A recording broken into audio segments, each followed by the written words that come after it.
Les Italiens se montrent un petit peu plus dangereux grâce notamment à Roberto Donadoni. Puis ici à Roberto Baggio qui a failli récupérer ce ballon dans les pieds de Taffarel. Les Brésiliens, on va les retrouver avec un autre joueur de la Corogne, Mauro Silva, qui frappe de loin, et la Pagliuca est bien chanceux de voir la balle rebondir sur son poteau. Donc il va même remercier. Rien de marqué à l'issue du temps réglementaire. On se dirige vers les tifosi y croient de plus en plus dans cette prolongation.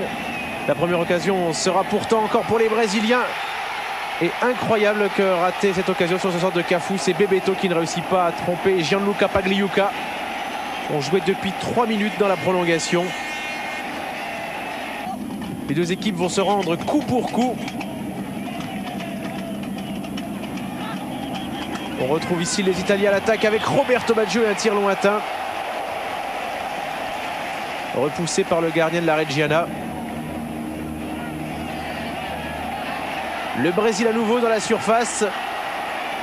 Et parade de Pagliuca sur ce tir de Zinho. Juste à la 100e minute de jeu. 10 minutes plus tard, le Brésil à nouveau dans la seconde prolongation.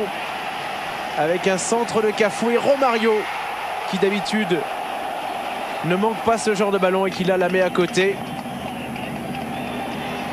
La dernière occasion pour les Italiens avec Roberto Baggio, ça n'est pas son jour. 114e minute, c'en est terminé pour la première. Franco Baresi va tirer au-dessus. On dit que toujours les stars ont du mal dans ce genre d'épreuve. Ça avait été le cas de Platini, de Zico, de Socrates. Le Bordelais Marcio Santos ne va pas avoir plus de chance. Son tir est arrêté par Gianluca Pagliuca. On retrouve à présent Daniele Massaro. Là encore, tir repoussé par Taffarel.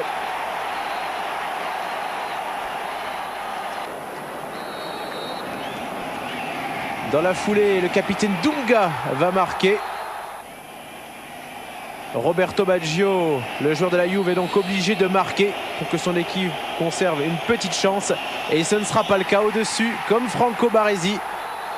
Baggio qui avait été le sauveur de l'Italie, notamment contre le Nigeria à la dernière minute, qui avait récidivé contre l'Espagne, mais qui là offre cette 4e couronne mondiale au Brésil.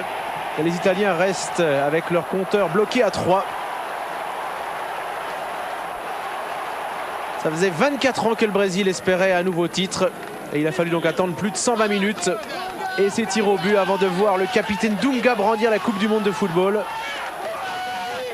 La dernière victoire remontait à 70 au Mexique. Et déjà les Brésiliens, Pelé à l'époque, et ici Romario...